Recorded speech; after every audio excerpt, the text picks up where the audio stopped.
अस्सलाम वालेकुम dears. Exercise 4.3 के साथ ताहिर इकबाल आपकी खिदमत में हाजिर है। हमारा आज का टॉपिक है रेडिकल इक्वेशंस। रेडिकल इक्वेशंस कौन सी इक्वेशंस होती हैं? ऐसी इक्वेशंस जिनके अंदर कोई रेडिकल टर्म इन्वॉल्व हो, जैसे square root of x plus one is equal to x है। For the solution of this equation first we find the equation free from radical. देखें जी, जब भी इस तरह की इक्वेशंस के सलूशन की हम बात करते हैं तो हम उसे रेडिकल से फ्री करते हैं। जब वो रेडिकल से फ्री हो जाती है तो फिर उसका सलूशन जो है फाइंड आउट किया जाता है। रेडिकल जो आपके पास रेडिकल इक्वेशन होती है is also solution of radical free equation. जो रेडिकल का सलूशन होता है वो उसकी फ्री इक्वेशन का भी सलूशन होता है, लेकिन इसका कन्वर्स ट्रू नहीं है। इस पर जो है डिस्कशन हम नेक्स्ट पेज पे करते हैं कि कैसे इसका कन्वर्स जो है वो ट्रू नहीं है। Let we have an expression of radical equation. देखें, रेडिकल इक्वेशन ऐसा होता है जिसके अंदर कोई भी एक वेरिएबल, एक या एक से ज़्यादा वैल्यूज़ के ऊपर अगर आपके पास रेडिकल साइन है तो वो रेडिकल इक्वेशन होती है। फ़र्ज़ करिए हमारे पास एक रेडिकल इक्वेशन है, तो इसका सोल्यूशन कैसे फाइंड आउट करेंगे? ज़ाहिर है दोनों जानब हमें स्क्वायर लेना पड़ेगा। जब हम इसका स्क्वायर लेंगे तो स्क्वायर आपको जो है वो दोनों जानब लेना पड़ेगा। देखिए, यहाँ से हमें जो मिलेगा वो मिलेगा x, और यहाँ से हमें क्या मिलेगा? X square minus 4x plus 4। अब सिचुएशन में आप देखें तो यहाँ पर इसकी जो कंडीशन ये बन रही है कि अगर इस सारी टर्म को उस तरफ ले जाएं तो हमारे पास ये बनेगा x square minus 5x plus 4 is equal to 0। यहाँ से देखिए आपका जो फैक्टर बनेगा वो बनेगा minus 4x minus x plus 4। यहाँ से आप x कॉमन लें तो x माइनस 4 माइनस 1 कॉमन लें तो आपका x माइनस 4। अब यहाँ से आप x माइनस 4 कॉमन लें तो आपको मिलेगा x minus 1। This is equal to 0। तो देखिए, जो आपका इसका रेडिकल सोल्यूशन है इसके दो रिजल्ट्स आए हैं। एक आपको मिला है जी x इज इक्वल टू 4, दूसरा आपको मिला है x इज इक्वल टू 1। दोनों सोल्यूशन को हम इक्वेशन नंबर 1 के अंदर सब्सटीट्यूट करते हैं और देखते हैं कि इसको सेटिस्फाई करता है या नहीं करता। मसलन आप इसके अंदर x इज इक्वल टू 1 अगर रखें, चलें x इज इक्वल टू 4 रखते हैं, तो आप देखें जो आपके पास इक्वेशन है वो आपके पास था जी x इज इक्वल टू 4 के लिए यहाँ आप 4 का स्क्वायर रूट रख देंगे, इधर आप 4 माइनस 2 रखेंगे तो आपका ये रिज़ल्ट आएगा 2। और इस तरफ देखिए जो आपके पास वैल्यू थी वो आपके पास थी x माइनस 2। अब 4 का स्क्वायर रूट 2, यहाँ पे भी मिला आपको 2। तो इसका मतलब क्या हुआ? जो सोल्यूशन सेट के अंदर x इज इक्वल टू 4 हमने रखा है ये ट्रू है। अब हम दूसरी वैल्यू रखते हैं x इज इक्वल टू 1। अब x इज इक्वल टू 1 अगर आप इसमें रखते हैं तो ये आपके पास आता है 1 minus 2, 1 is equal to minus 1, तो ये हमारे पास फॉल्स आता है। इसका मतलब क्या हुआ कि जो आपके पास x इज इक्वल टू 4 है ये तो इसका रूट है, लेकिन x इज इक्वल टू 1 जो है ये इसकी एक्सट्रेनियस रूट है, ये इसकी एक्सट्रेनियस रूट है। और ये तब हमें मिलती है, कब मिलती है? जब ये किसी भी इक्वेशन का जब आप उसके ऊपर स्क्वायर रूट हो या आप किसी भी इक्वेशन का स्क्वायर ले लें तो तब भी आपके पास जो सलूशन होते हैं वो लाजमी नहीं कि गिवन इक्वेशन को सेटिस्फाई करें। मैं इसकी ना एक मिसाल लेता हूँ। मसलन मैं इसकी एग्जांपल इस तरह से लेता हूँ कि मैं कंसीडर करता हूँ एक एग्जांपल जिसके अंदर मैं एक लीनियर जो है फंक्शन लेता हूँ, फर्स्ट डिग्री लीनियर फंक्शन। उसमें मैं x plus 2 is equal to 0, बहुत सिंपल और छोटी सी एग्जांपल ले रहा हूँ। यहाँ से आप देखिए आपको मिलेगा x प्लस 2 माइनस 2 0 माइनस 2, तो x is equal to minus 2 इसका सोल्यूशन है। आप x is equal to minus 2 को जब 1 के अंदर सब्सटीट्यूट करते हैं तो आपको मिलता है माइनस 2 प्लस 2, और यहाँ से आपको क्या मिलेगा? 0 इज इक्वल टू 0, ये सेटिस्फाई कर जाती है। लेकिन अगर इसी इक्वेशन का अगर आप स्क्वायर ले लें, मसलन आपके पास ये इक्वेशन थी x plus 2 is equal to 0, अगर इसको यूं करके लिख दिया जाए x is equal to minus 2 और दोनों जानब स्क्वायर ले लिया जाए तो आप देखें कि आपके पास रिजल्ट क्या बनता है? x square is equal to 4 बनता है। अब आप इसका सोल्यूशन फाइंड आउट करें। अब आप जब इसका सोल्यूशन फाइंड आउट करेंगे तो आप इसका स्क्वायर रूट लेंगे। स्क्वायर रूट लेने से आपको कौन से दो रिजल्ट मिलेंगे? ये प्लस माइनस के साथ आपको मिलेगा x is equal two plus minus 2। अब दोनों वैल्यूज़ को आप x प्लस टू के अंदर सब्सटीट्यूट करके देखें, तो x प्लस टू के अंदर जब आप x is equal to two put करते हैं तो यहाँ पर हमें मिलता है 2 + 2 4 इज इक्वल टू 0, यानी x इज इक्वल टू 2 इसका सोल्यूशन नहीं है। तो आप देखें x इज इक्वल टू -2 इसका सोल्यूशन है, लेकिन x इज इक्वल टू 2 इसका सोल्यूशन नहीं है। तो इसलिए जब कभी भी हम किसी इक्वेशन के अंदर रूट का सोल्यूशन करते हैं, उसका स्क्वायर लेते हैं, तो स्क्वायर लेने में कोई ना कोई रूट उसके अंदर एक्सट्रेनियस जो है वो शामिल हो सकती है।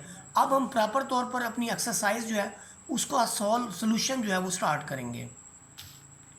एक्सरसाइज के अंदर जो हमारे पास पहला क्वेश्चन है उस टाइप के अंदर देखें, यहाँ पर जो मेन चीज़ है वो ये है कि आपके पास यहाँ पर ये क्वांटिटी बिल्कुल सेम है, तो इसलिए अगर आप इस वैल्यू को ही y रख देते हैं, मसलन आप क्या करते हैं, आप कहते हैं जी ये सारी वैल्यू जो है ये y के इक्वल है, तो जो आपके पास यहाँ पर वैल्यू है वो क्या होगी, y - 1 के इक्वल होगी। तो इसका मतलब ये हुआ कि इसकी जो सब्सटीट्यूशन हमारे पास बनती है वो इस तरह से बनती है कि अगर ये वाली सारी क्वांटिटी हमारे पास y है तो स्क्वायर रूट के अंदर जो है y - 1 है। अब अगर 7 को आप इस तरफ ले आते हैं तो ये y - 7 बन जाता है, इधर आपके पास है -y - 1, दोनों तरफ स्क्वायर लेते हैं, स्क्वायर लेने से हमारे पास जो रिज़ल्ट बनते हैं वो बनते हैं जी y² - 14y + 49। ये हमने कौन सा खोला है, ये हमने खोला है जी a - b का स्क्वायर, क्या होता है a² - 2ab और प्लस b² ही होता है। तो स्क्वायर खोलने से हमें क्या मिलता है जी, y² - 14y + 49 is equal to y - 1। y इस वैल्यू को इस तरफ लाते हैं तो माइनस का 15 हो जाता है। अब 15 आपको पता है कि 10 5 50 होता है, तो 10 और 5 वाला जो फैक्टर है वो हम लेंगे, इन दोनों में से y कॉमन लेंगे तो y - 10, इन दोनों में से -5 कॉमन लें तो y - 10, यहाँ से y - 10 कॉमन लें तो यहाँ से आपको y मिलेगा, यहाँ से आपको -5 मिलेगा। अब बारी बारी ज़ीरो पुट करेंगे तो यहाँ से y = 10 मिलेगा और y = हमें 5 मिलेगा। लेकिन हमारा जो क्वेश्चन था वो वेरिएबल x की फॉर्म में था, हम वापस y की जगह उसकी वैल्यू को सब्सटीट्यूट करेंगे और एक सेकंड डिग्री इक्वेशन हमें मिलेगी 3x² + 2x - 10 is equal to 0। यहाँ पर देखें इस इक्वेशन के अगर फैक्टर आपके बनते हैं 30 के तो आप वो भी बना सकते हैं। अगर आपके फैक्टर नहीं बनते या आपको आइडिया नहीं आ रहा फैक्टर का तो आप डायरेक्टली जो है वो क्वाड्रेटिक फार्मूला जो है इम्प्लीमेंट कर दें, जिसमें a की वैल्यू 3 है, b 2 है और c आपके पास, ये c जो है आपके पास है -10 के इक्वल। a b और c की वैल्यू को हम क्वाड्रेटिक फार्मूला के अंदर रखते हैं। यहाँ पर -b तो b की वैल्यू b का स्क्वायर -4ac। आफ्टर सिंप्लीफिकेशन यहाँ पर आपके पास 124 बना है जो कि आपका 4 × 31 है। 4 में से आप 2 बाहर ले लेंगे, इधर भी 2 आपके पास मौजूद है, इधर भी आपके पास 2 मौजूद है, 2 कॉमन ले लेंगे तो आपका ये रिज़ल्ट हो जाएगा। डिनोमिनेटर में 6 है, 2 1 और 2 3 आपके पास आ जाएगा, ये वाला रिज़ल्ट आएगा।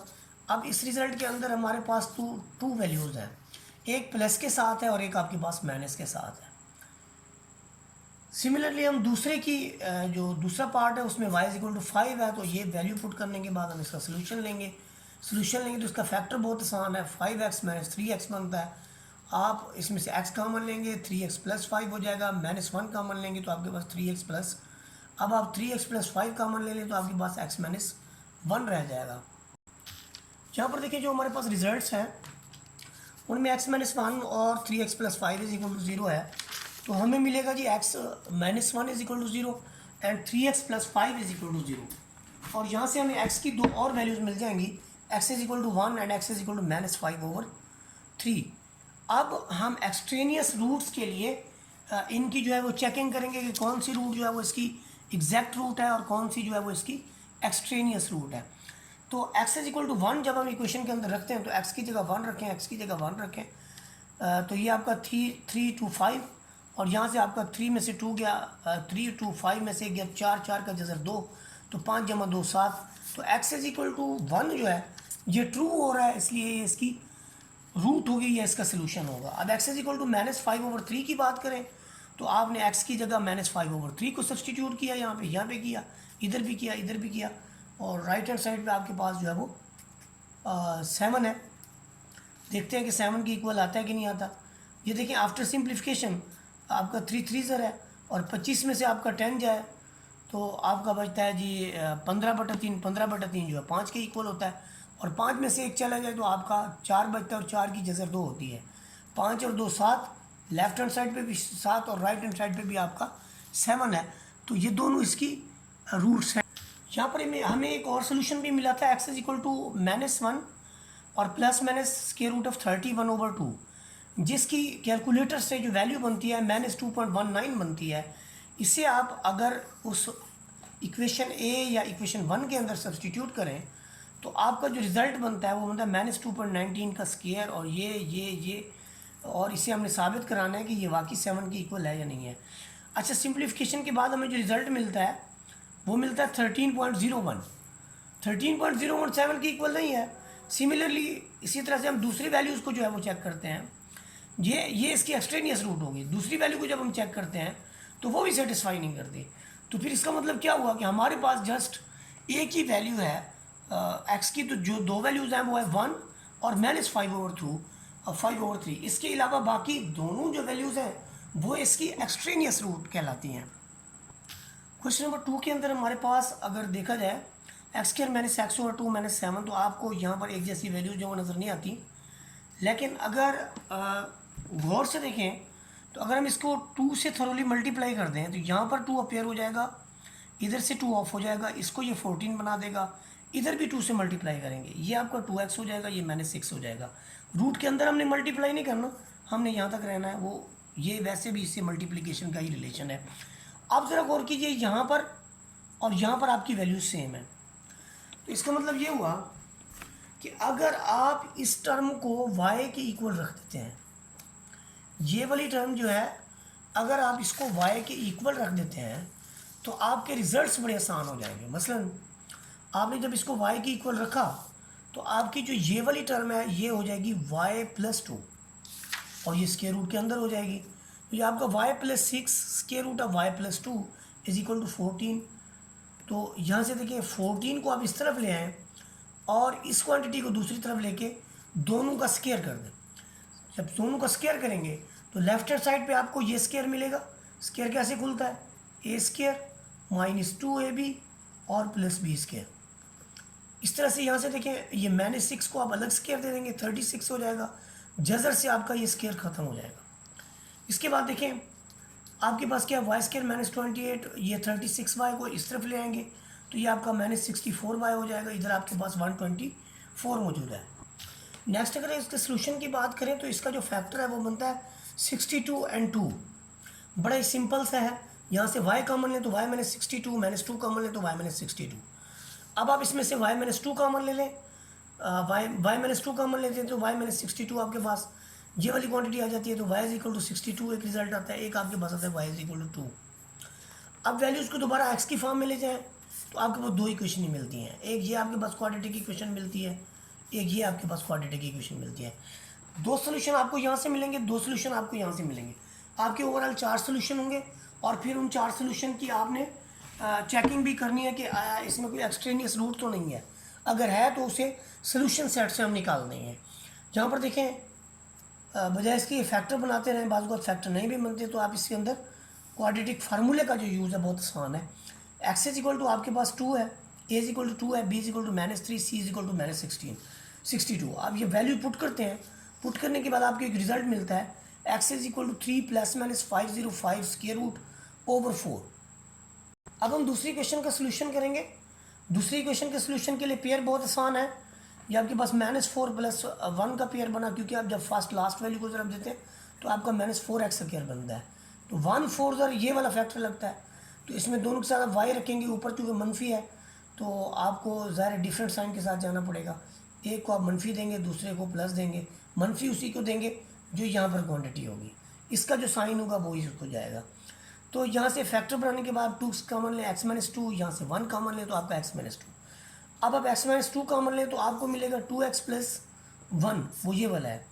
अब इसके बाद देखें या तो आपके पास है जी x - 2 = 0 या फिर आपके पास है 2x + 1 = 0। और यहाँ पर आपके पास है जी x इज इक्वल टू 2, यहाँ पर आपके पास है x इज इक्वल टू -1/2। तो आप खुद देखें, जब आप इसकी चेकिंग की बात करते हैं और x इज इक्वल टू 2 इसके अंदर सब्सटीट्यूट करते हैं, चेकिंग बहुत आसान है इसकी। x इज इक्वल टू 2 आप पुट करें तो आपका देखें जो आपके पास लेफ्ट हैंड साइड है, हमने जस्ट इसके अंदर करना क्या है, हमने x की जगह 2 पुट कर देना है। ये देखें x की जगह हमने 2 पुट कर दिया, ये मार्कर जो है और यूज़ करना चाहिए। x की जगह 2 पुट कर दिया हमने यहाँ पर भी, और इधर भी हमने x की जगह 2 पुट कर दिया। लेफ्ट हैंड साइड का जो हमें रिजल्ट मिला वो भी आपका -4 है, राइट हैंड साइड पे भी आपका रिजल्ट जो है -4 है। तो इसलिए x इज इक्वल टू 2 जो है वो इसको सेटिस्फाई कर गया।